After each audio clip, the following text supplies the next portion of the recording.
네, 안녕하세요. 사탕고양입니다. 오늘은 과슈 기본 추천색 10개를 소개해 드리겠습니다. 과슈도 그렇고, 유화도 그렇고, 아크릴도 그렇고, 사실 이 기본 10가지 색 추천이 그렇게 차이가 나진 않아요. 자, 기본적으로 이제 하나씩 설명해 드리겠습니다. 먼저 가장 기본인 흰색입니다. 이것은 퍼머넌트 화이트거든요. 과슈에서는 흰색이 두 가지가 있습니다. 과슈만이 아니고 아크릴이랑 유화도 마찬가지예요. 퍼머넌트 화이트는 티타늄 화이트로 만든 흰색이에요. 이게 아주 불투명하고, 그리고 이제 색이 너무 강해서 섞으면은 파스텔 톤이 됩니다. 그래서 약간 반투명하고 흰색이 약한 징크 화이트를 혼색용으로 많이 써요. 하지만 저가 과슈 같은 경우에는 징크 화이트가 없어요. 이제 고급 전문가용에만 있거든요. 그리고 파스텔 톤으로 만든다고 하더라도 섞는 색을 약간만 줄이기만 하면 그다지 파스텔 톤은 되지 않거든요. 그래서 적응만 한다면은 퍼머넌트 화이트 하나로 충분하게 사용할 수 있습니다. 특히나 이제 맨 마지막에 흰색을 올려서 광택을 내려면은 불투명한 흰색이 필요하거든요. 그래서 흰색을 둘 중에 하나만 쓴다면은 퍼머넌트 화이트, 티타늄 화이트가 좋아요. 그리고 기본적인 3색이 있습니다. 이제 물감의 3원색이에요. 그것이 이제 프라이머리 옐로우, 프라이머리 레드, 그다음에 프라이머리 레드 혹은 프라이머리 마젠타라고 불리는 색입니다. 그리고 프라이머리 블루, 프라이머리 사이언이라고 불리는 색이에요. 이 세 개가 기본 3색입니다. 다른 브랜드에서도 같은 이름이 있는 게 있어요. 여기는 지금 마이멜인데요.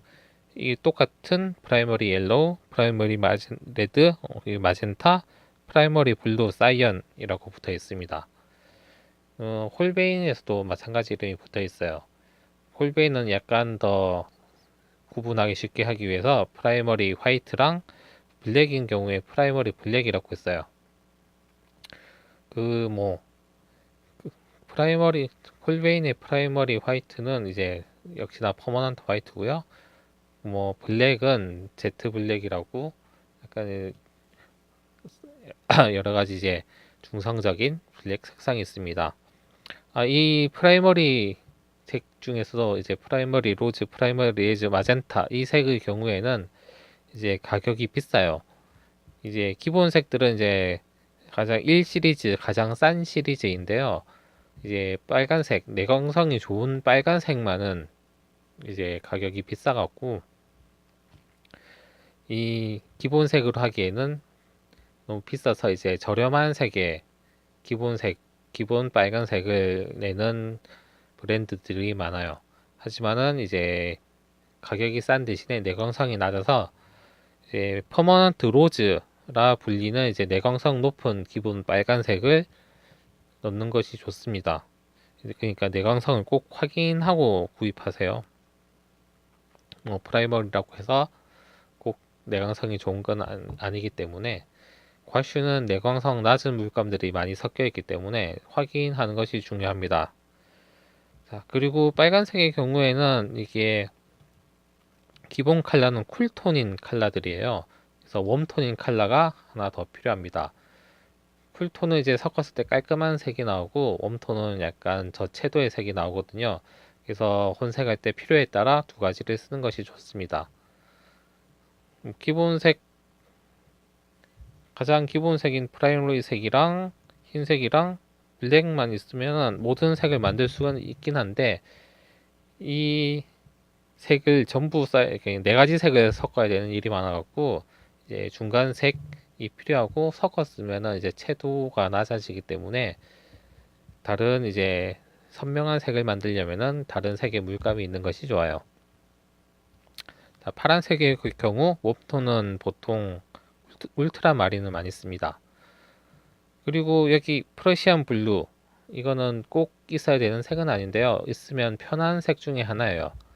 나중에 소개해드릴 이 프레시 틴트 다른 브랜드에서는 존 브릴리언트라고 불리는 색이에요.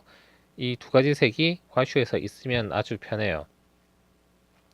예를 들어서 프레시 틴트 같은 경우에는 사람의 이제 동양인은 피부색이기 때문에 피부색과 비슷해서 사람을 칠할 때 많이 쓰게 되는 색이기도 한데, 사실 그런 이유로 이 색이 꼭 있어야 되는 건 아니고요.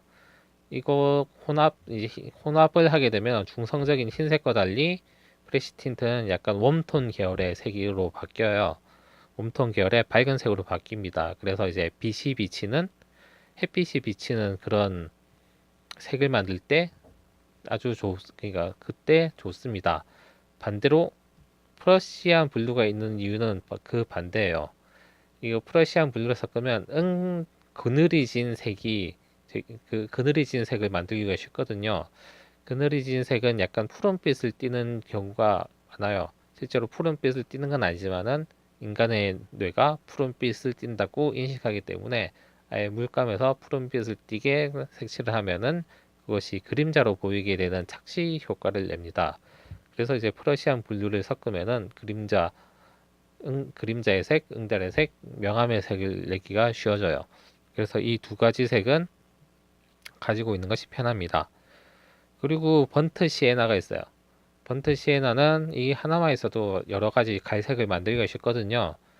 이제 파란색을 섞으면은 어두운 이제 색의 갈색이 됩니다. 뭐 번트 엄버의 색이라든지 반다이크 브라운, 세피아의 색을 쉽게 만들어요.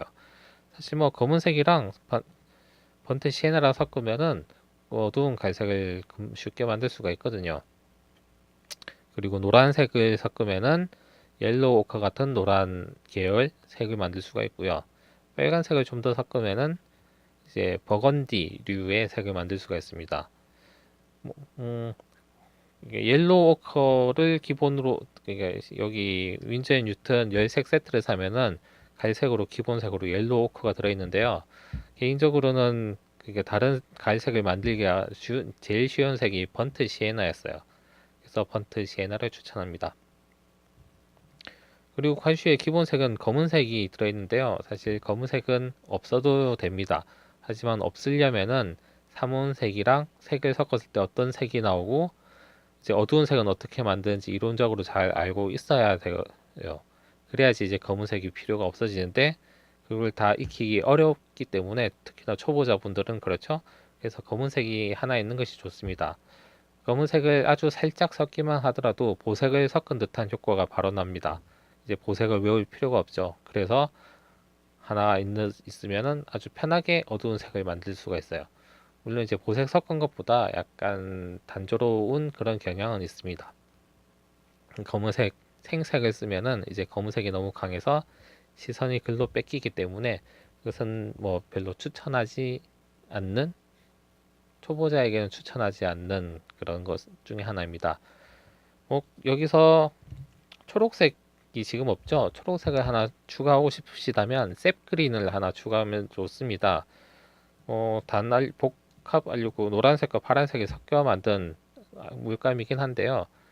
이제 다른 초록색보다 셉그린이 중간 정도의 초록색이라서 여러 가지 여러 가지 초록색 변화하기가 좋아요. 이제 노란색을 섞으면 좀 더 밝은 초록색이 되고 파란색을 섞으면 좀 더 이제 진한 초록색이 됩니다. 그런 식으로 변화를 하면 돼요. 그러니까 기본 10색 세트가 바로 이거고요. 하나 빠뜨릴 뻔했네.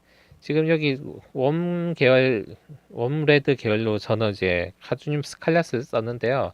이거 사실 비싼 물감이거든요. 시리즈 4.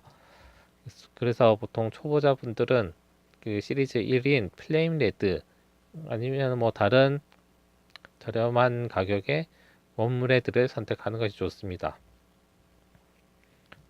제가 뭐 카드뮴 스칼렛을 선택한 이유는 이제 이 윈즈 뉴턴에서는 그러니까 웜레드 중에 이제 단안료인 물감이 이거 하나밖에 없었거든요. 뭐 그런 이유밖에 없습니다.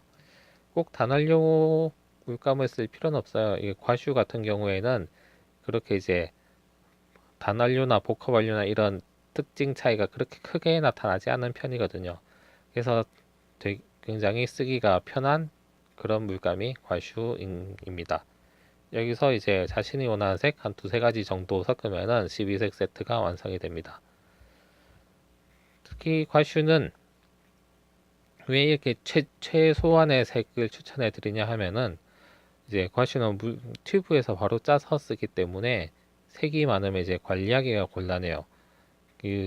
엄청나게 많이 쌓여 있는 색 중에서 하나씩 골라 쓰면서 쓰는 걸 그 물감을 섞어 쓰려면은 이제 되게 귀찮거든요. 그래서 이제 최소한의 물감을 가지고 쓰는 방법을 익히는 것이 좋기 때문에 한 12색, 많아봤자 한 20색 정도 가지고 있는 것이 좋습니다. 사람 마음이 안 그렇죠? 조심하면서요. 그럼 여기까지 과슈 추천 10가지 색을 소개해 드렸습니다.